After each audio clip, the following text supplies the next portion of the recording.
Is Vaush, I wonder, at any point in this video, going to articulate what he wants them to do? Because Democrats don't believe in the use of the bully pulpit, they have no power whatsoever. Meanwhile, like The bully pulpit? What is the bully pulpit gonna do in this spot? What the f does that even mean? We're getting close to a lib uprising. We do need a lib Tea Party. We need liberals in this country to reject the Democrats now. The only chance to defeat the rising tide of fascism and MAGA is if we destroy the Democratic Party. It's so cliched, you know what I mean? Like, it's such a cliched take. Vaush made a video called, or Vaush rather, made a video called, "You Don't Hate Democrats Enough." Do you guys remember what the Tea Party was? Not the Boston Tea Party. That was a while ago. You know, that's probably before your time a little bit. I mean, the Tea Party is in the grassroots, well, kind of grassroots, political movement that arose to criticize Republicans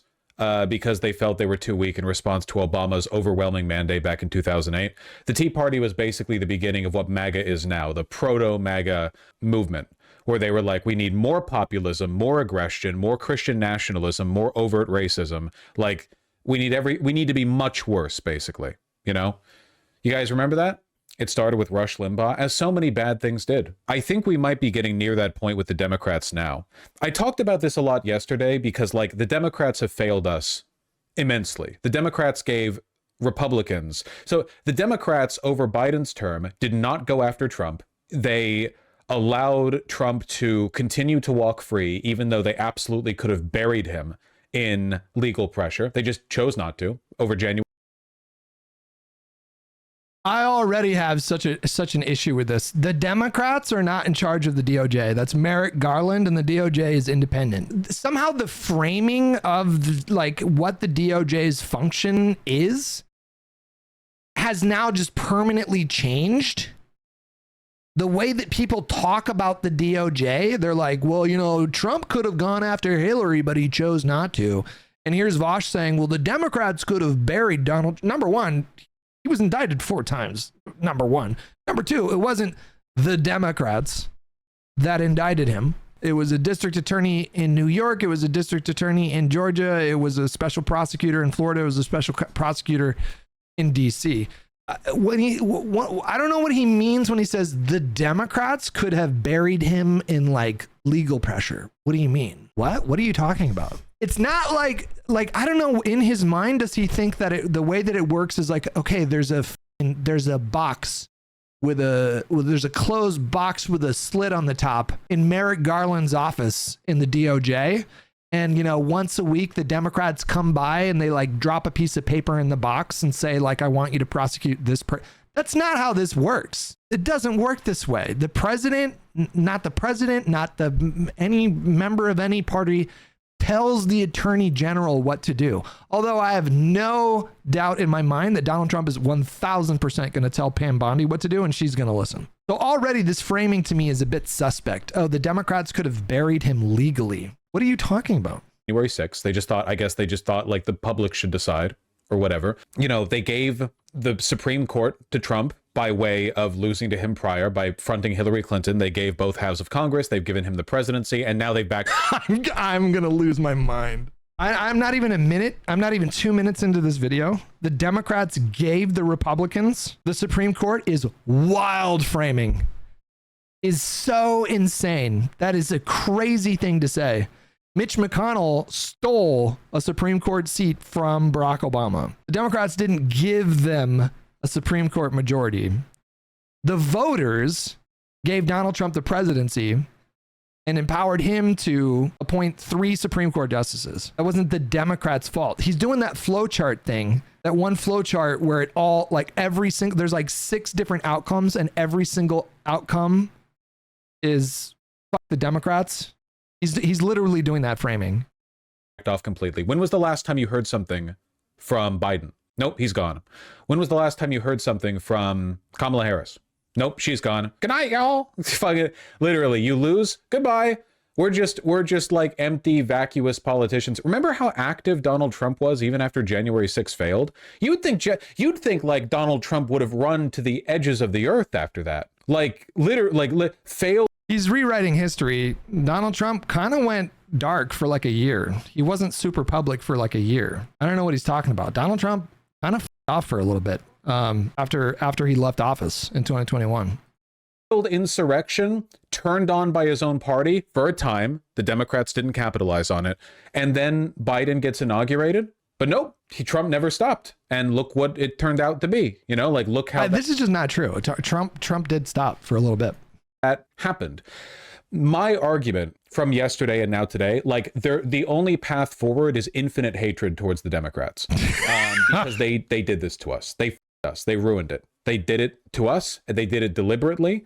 They did it through incompetence, through malfeasance. They did it through abstemiousness. They're horrible. I hate them. They did it deliberately. We deliberately lost the election. What the f*** is this? I hate Pelosi. I hate Schumer. I hate Jeffries. They're horrible, horrible, horrible politicians. And I mean that both in terms of their ethics and in terms of their ability to actually be politicians. You saw this clip, right? I hope you did, because it's pretty bad, where Hakeem Jeffries did a press conference and he was basically like, well, what do you want us to do? We need audio for audio to happen. What leverage we actually have? What leverage do we have? They control the House, the Senate, and the presidency. It's their government. What leverage do we have? Now, I would want to see the full context of this presser, but yeah. Jon Stewart just said the same thing in the interview just a moment ago. Like, it's a zero-sum game, essentially. Like, if the Republicans have enough votes, the House are very limited in their ability to even slow things down. In the Senate, there are more procedural options that the Democrats can have to be more obstructionist. In the Senate, there are, different rules there that allow them to postpone things, delay things, sometimes block things if Republicans don't have like perfect unanimity. But the House, it's just, the House literally, the only leverage that the House has is they can be perfectly united and say, Republicans, if you want to pass any bill, you're going to have to do it completely on your own. You're not going to get any support from us. That's the only leverage they have.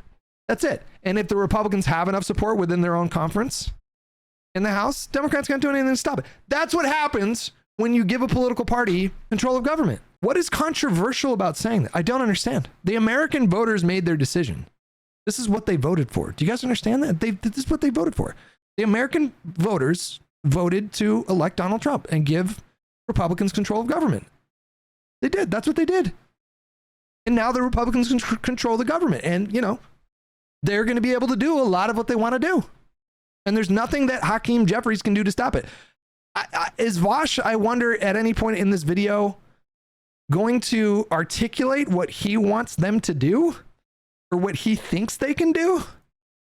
Just remarkable. Just absolutely remarkable. Incredible defeatism. They lost. It's not remarkable. It's not even controversial. It's the least remarkable thing maybe he's ever said ever. Story at 11. Republicans have majorities in Congress. They're going to be able to get stuff done. Hot off the press, guys. Everyone's talking about it. Lost by 1.8%. Oh, sorry. There's nothing we can do. We have no power. Because Democrats don't believe in the use of the bully pulpit. They have no power whatsoever. Meanwhile, the bully pulpit? What is the bully pulpit going to do in this spot? What the f does that even mean? I hear this so often when I would argue with leftists during the Biden era. Stuff like the $15 an hour minimum wage. When Manchin killed the $15 an hour minimum wage, I had so many brain dead leftists in my chat that were like, oh, he's just going to give up. And I would ask them like, well, what do you want him to do? And they were like, have you ever heard of the bully pulpit? And I'm like, in West Virginia? What do you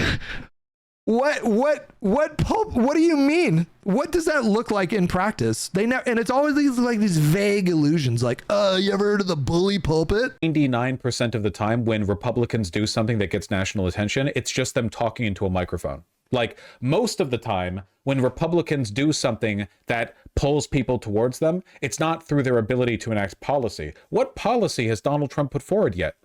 No bill has gone through the House, the Senate. He hasn't signed into law anything except for the partially bipartisan supported Lincoln Riley. Is that her name? I forget. I can't remember names. The executive orders are policies. I don't even know what we're talking about here. He's done like 53 executive orders. Those are policies. Right? Immigrant, the fascist and the Lincoln Riley, thank you, yeah, act. That's the only thing that's gone through. He's put forward a bunch of executive orders, but apart from that, most of the attention that Trump gets has always been through his ability to talk into a microphone. If power, I completely disagree with this too. He's getting a ton of flack for the things that he is doing. You know, he's getting attention for pardoning January 6 people. He's getting negative attention for pursuing this policy of tariffs. He's getting negative attention because of what Elon is doing with Doge. He's getting negative attention for his posture on Gaza. He's getting negative attention for his posture on Ukraine. It's not just rhetoric. Not just rhetoric. This has been the most active presidency, I think, ever in my life that I've ever seen. Can anyone think of a first month of a presidency in recent times that have been this active in terms of the sheer volume of things that they're doing? It's not just the it's not just the things that they're saying. The things that they are doing is what is driving this conversation. This video is driving me nuts right now. power to change public opinion was built only on control over government, why was Trump so influential from 2021 to 2025? Can somebody explain that to me? I'm begging you. Can somebody explain that to me? He wasn't in power. It's the bully pulpit. It's soapboxing. Strict control of the media environment. Not even that. Right now, the media environment is completely controlled by the right. But back in 2021, 2022, no, not really. There was a period of time during which they were even turning on Trump. Democrats just failed to use this power. They don't believe in it. So if we're going to get out of this mess, there's two ways. I'm going to lose my mind. Democrats impeached Donald Trump after January 6th. They impeached him. They kicked it to the Senate. And it was the most bipartisan impeachment vote in history. They actually convinced like 7 Republicans to go along with the impeachment. It wasn't the Democrats that failed to do something about Trump after January 6th. It was the Republicans. It was Mitch McConnell's decision to not push for Donald Trump to be convicted in the Senate.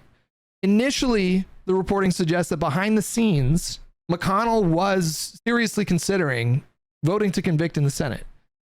And he was seriously considering, pressuring other Republicans to do so, but he backed off. This idea that the Democrats just chose not to do anything. What are you talking? They impeached him after he left office. Why are you blaming the Democrats for this? This is fucking insane.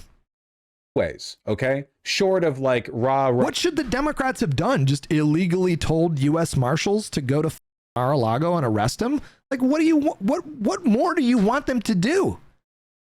They sounded the alarm for the last 4 years about January 6th. And the voters, enough voters just didn't care. Not like Democrats weren't talking about January 6th.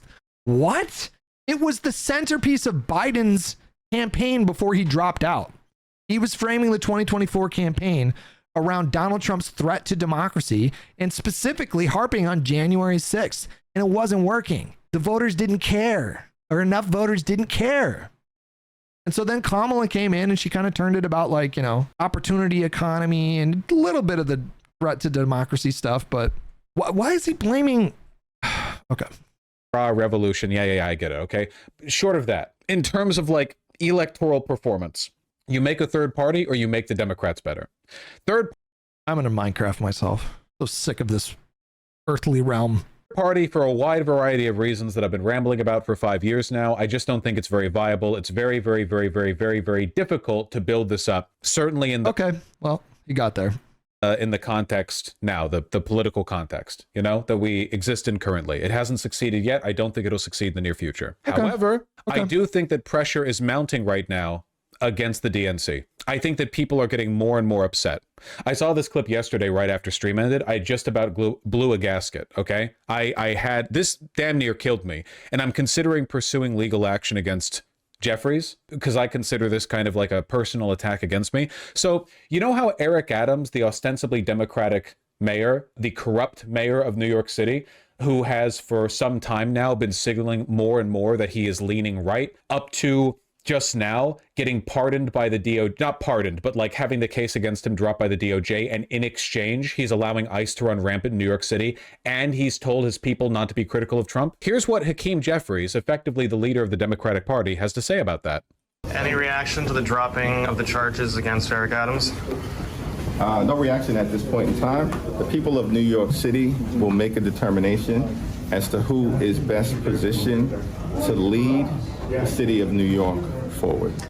Now, I want you to imagine this, okay? I want you to imagine that a powerful local Republican, like a governor of a major Republican state, because this is New York City here. So let's say like the governor of Florida, okay, had corruption charges brought against him back in 2021. And then the DOJ dropped them.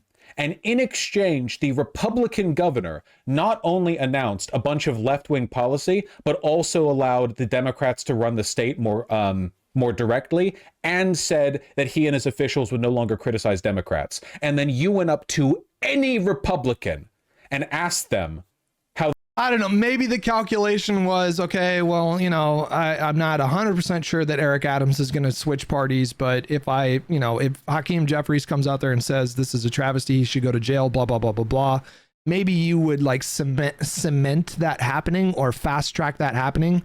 Maybe that's the calculation there. Although I generally agree that I don't love that kind of like toothless response from Jeffries on this particular topic.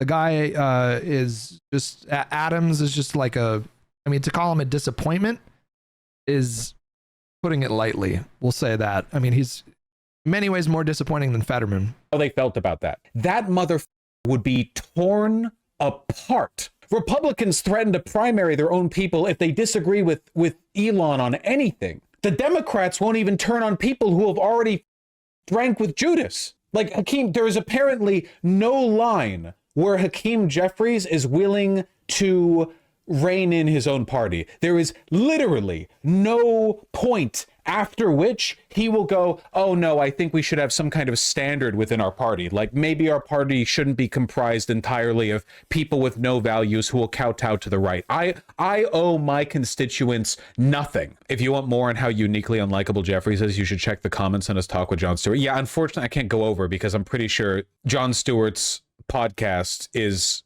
content ID'd, but like everyone hates Hakeem Jeffries. Is it? We watched it and we were fine. Hutch Mod Team MAGA 2028. Does it get content ID'd?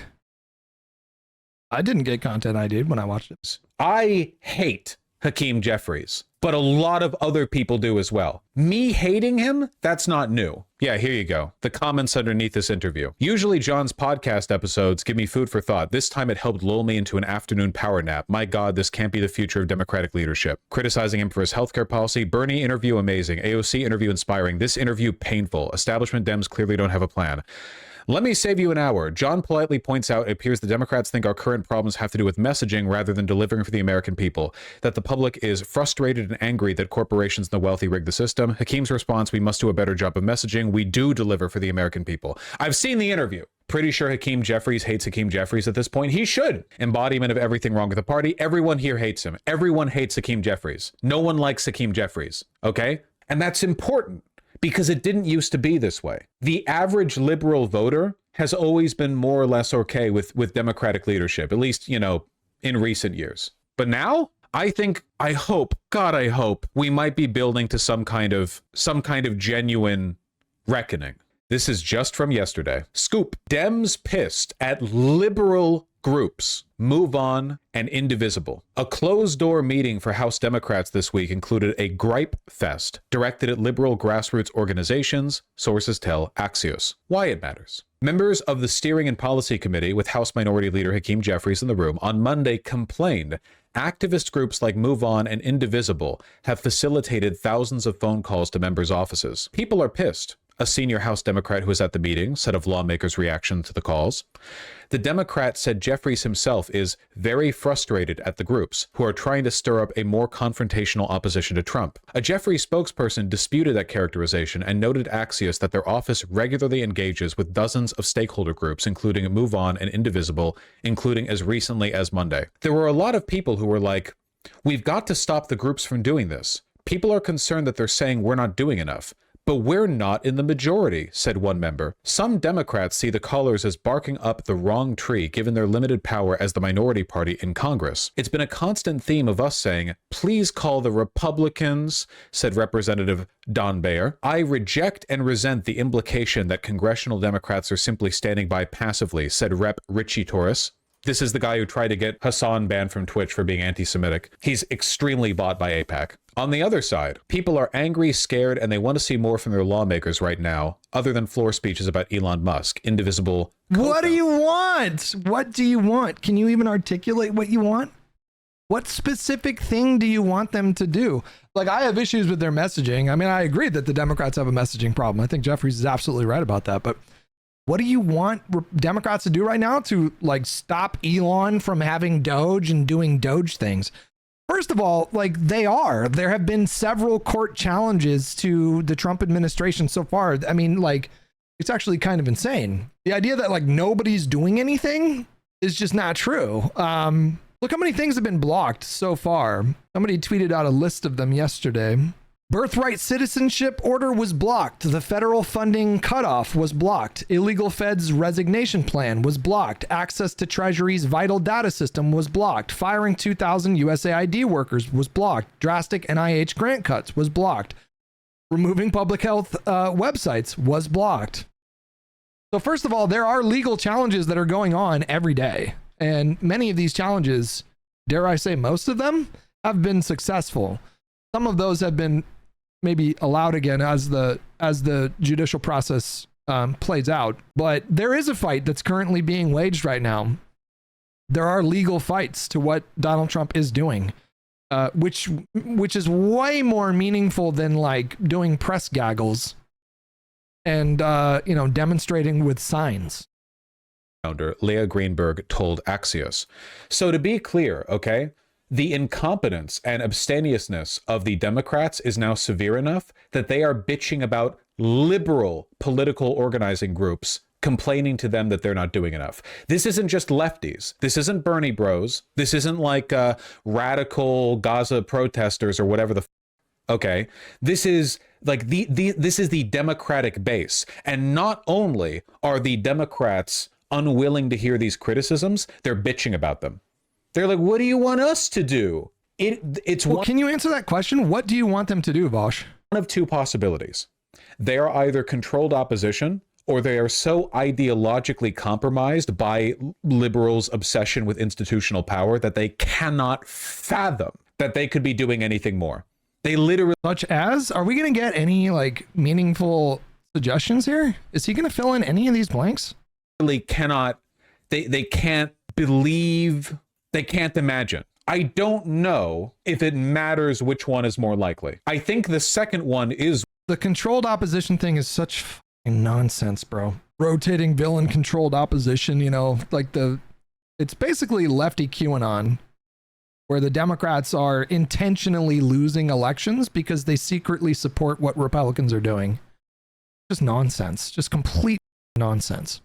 Worse. Here's a clip that I want to look at. Hey, dude, if you're going to do hits on national television, I know this how guy. about put it back up? How about not doing it like if somebody showed up to do an interview with us and they're looking down in their laptop like this.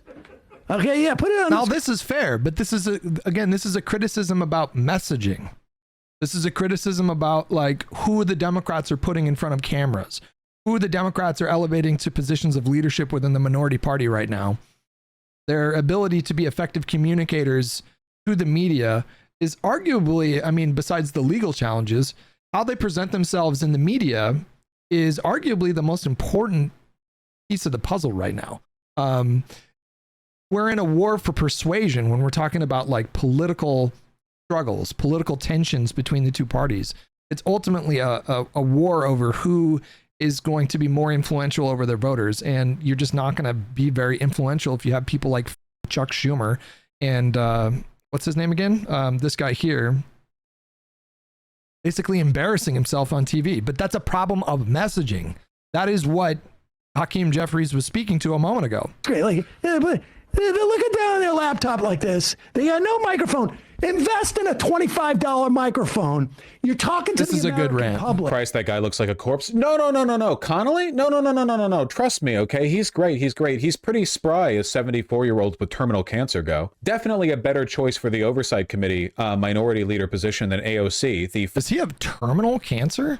I learned I joined the ranks of millions of Americans. I have cancer of the esophagus. It was a surprise because except for some intermittent abdominal aches and pains, I had no symptoms. Cancer can be tough, but so am I.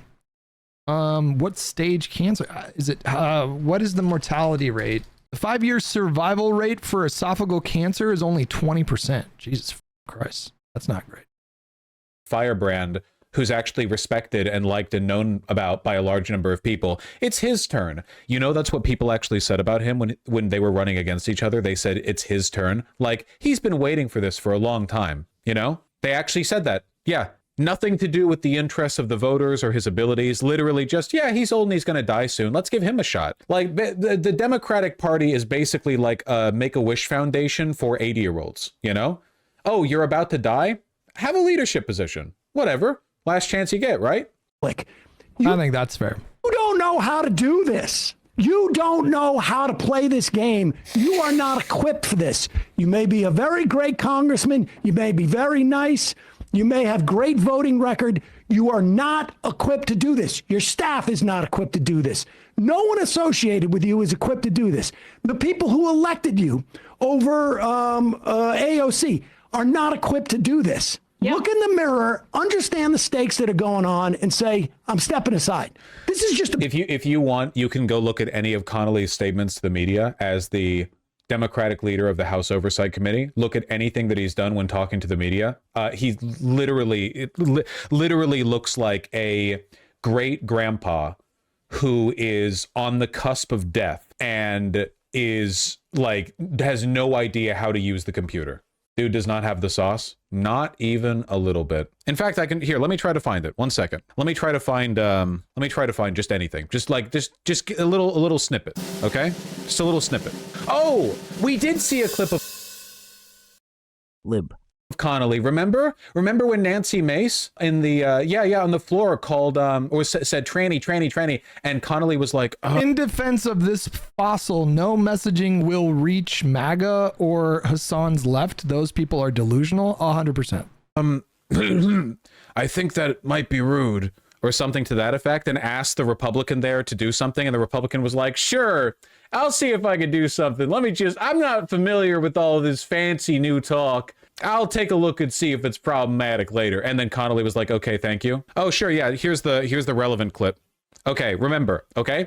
This is the Democratic lead. He's the minority leader in the House Oversight Committee. This is a very powerful position. Okay. Which is why it would have been a big deal if AOC could have gotten it. Okay. This is the guy they chose in an era where they understand that Donald Trump pretty much runs the show. They need firm, powerful, decisive leadership to grab the American people's attention and pull it back towards the path of justice. My motion to subpoena him, I thought, would have some broader support on the Republican side. It had none. You mentioned that they squashed it, but they had a scramble. They were collecting people and running into that hearing room, and they were able to table the motion on a 1-vote majority, 20-19. But the entire tenor and topic of the hearing shifted to Elon Musk, didn't it? So we achieved our goal. I know, right? Captivating stuff. Oh yeah, here's where he said Donald Trump has a mandate, which is just fascist propaganda. The public did not give Trump a mandate to dismantle the whole chunks of the federal government. Gave him a mandate to, kick the tires, check the dipstick, and make sure that things are running well and efficiently. They didn't give. Well, that's not great, but I mean, I would be willing to entertain the idea that was a bit of a misspeak situation, but yeah. A mandate at all, you. But yes, it's not great. Stupid piece of shit. 1.8% margin. One of the closest elections in American presidential history, like up there in the top quarter of close races. I just got to chill out. Obama did get a mandate. Obama's margin of victory was significant, not Trump's. But they're willfully giving ground to Donald Trump. I don't even know if it's because Connolly or whatever is paid opposition. I think in part it's just because the Democrats foster a culture of weakness.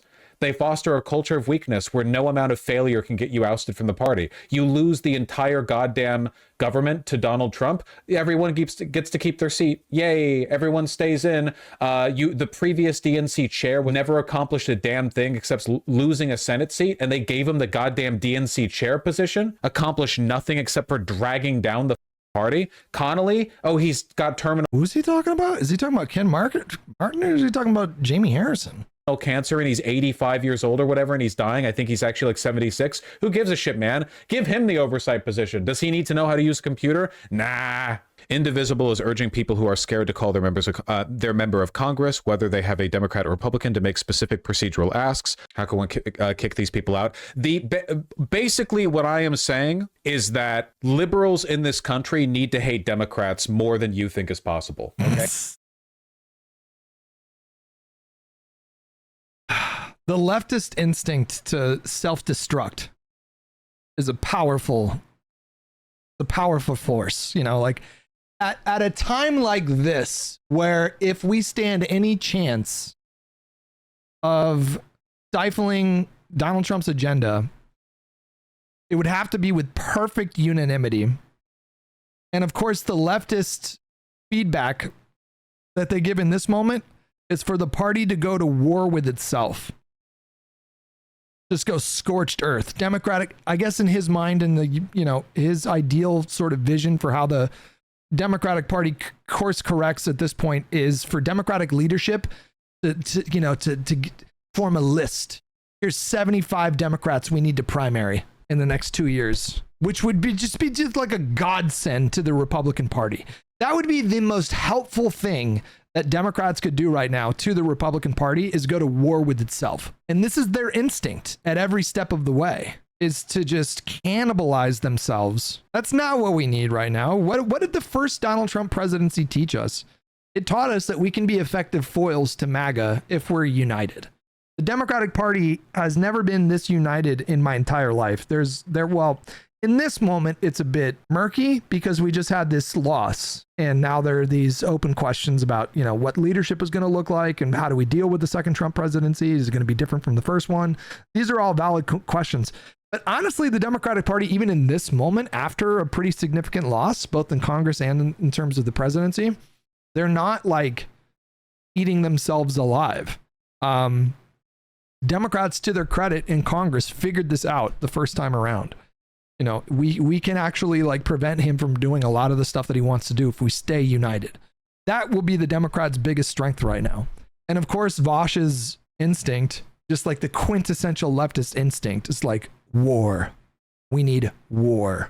I need a hit list. Give me 50 Democratic names. We're going to primary all of them. Meanwhile, Mike Johnson, he's got a 3-seat majority. He has such a tenuous grasp of government right now. It is so fragile.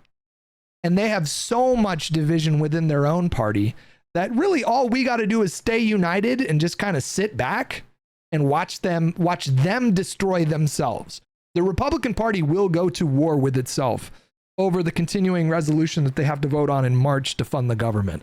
The Republican Party will go to war with itself over their reconciliation package that they want to pass sometime by like June or July or May. I don't know what timeline there's. It's going to be so difficult for them to get everything done that they need to get done. And if we stay united, it makes their job so much more difficult. And Vaush is like, war. The war! I don't know what it is about that instinct, man. Leftists, there's something about leftists, man. They think that the solution is to every problem is to take a sledgehammer to it. I'm not even kidding. You know, you can apply that in real world terms. Like, oh, you want to make a drink for your girlfriend? Get a sledgehammer out and smash the glass, you know? Oh, you want to take a drive to the doctor's for an appointment? You have to take a sledgehammer and just, you know, like annihilate your own engine. It's just, they just think it's just not, they're not chess players. You know what I mean? Like leftists are not chess players. They're like, you're playing checkers and you just smash the board. And they think that that's like a viable strategy. Do you not understand the value of like staying united right now? I understand you have concerns about Democrats that have been elevated to leadership positions. I share those concerns, but war? What do you want to do war right now? You want to do an intra-party civil war right now? The old ways are not working. I guarantee you nothing would make Mike Johnson, Senator Thune, and Donald Trump happier. Nothing would make them happier than if the Democrats decided to go to war with itself in this moment.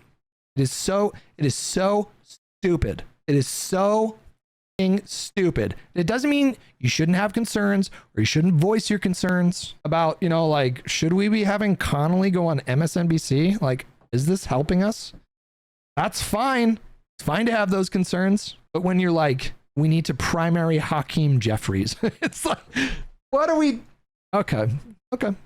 Okay. You guys are emotionally stunted from years of high fructose corn syrup overconsumption and pornography addiction. You don't have you guys don't possess the emotional range I'm describing here. Okay. We're talking about like levels of hatred that would max out the blood pressure for an individual such as yourself. All right. We need liberals to despise Democrats more than you can get. Frankly, I literally do. Hate them more. Just infinite, undying hatred. Okay? It's so dumb. I recently learned the Dem rules literally say senior members get preference for leadership positions. Yes. No, the Make-A-Wish Foundation thing for old people was not a joke. I mean, it was partially a joke. But yeah, no, it's not even a matter of how effective you are as a politician. It's literally like, oh, you're old, you get it now. They don't believe in anything. Republicans don't have the same seniority system. Yeah, because Republicans like to win. We're getting close to a lib uprising. We do need a lib Tea Party. We need a lib Tea Party. We genuinely, like, we need liberals in this country to reject the Democrats now. And more energy needs to be directed towards this than the Republicans, by the way. Trust me.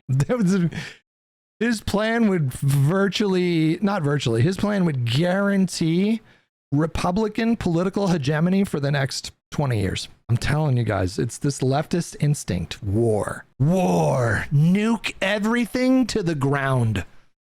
I want the Democratic Party to be nothing but a pile of smoldering ash. That's how we'll win. There's nothing you can say to Republican politicians that will change them on anything. They hate you and they want you dead and they don't care, okay? The Democrats you actually have some marginal control over. The Republicans are the ones that are destroying the country. The Democrats are the obstacle we need to get through to do something about it, okay? Like, oh my God.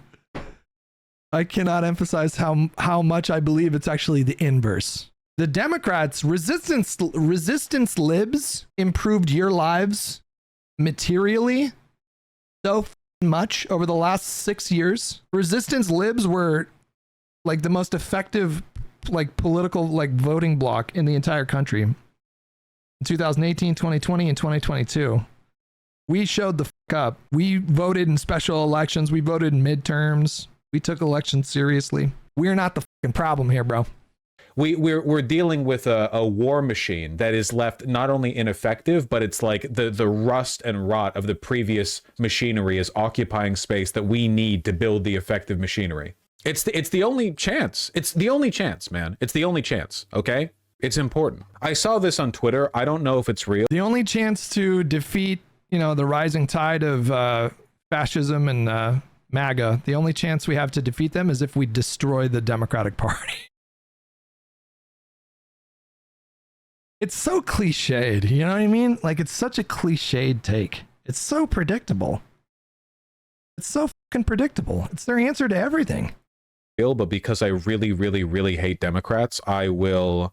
What purpose does rejecting Democrats right now serve as opposed to supporting them for reform over conservatives? What reform over conservatives? Every liberal who comes into chat to say what reform over conservatives? Compare the Biden presidency with the first Trump presidency and compare the Biden presidency, what he was doing in his first month in office in 2020 or in 2021, what Donald Trump is doing in his first month in office in 2025. What do you mean, what reform? Were you just not paying attention during the Biden years?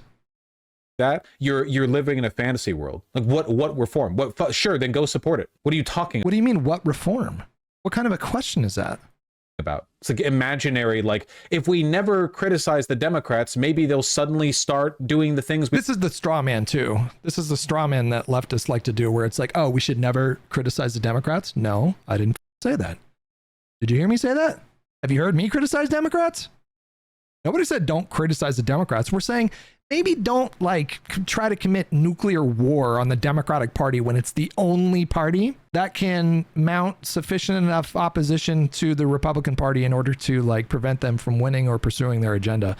Like it or not, the Democratic Party is your only ticket to avoiding the dire consequences of what happens when we give Republicans control of government. It is what it is. I certainly have my issues with the Democratic Party. I share it regularly on this stream in my chat, but I'm not delusional. I understand that The Democratic Party is it. That's the ticket. This civil war that you're trying to foment, or any kind of like vague allusions to trying to prop up a third party, which to his credit, he didn't suggest, but maybe build a coalition, you know, maybe build a united coalition. Like, we would be an unstoppable force if every self-described anti-establishment, faux populist leftist type committed to building a strong coalition with the Democratic Party, the Republicans would never win.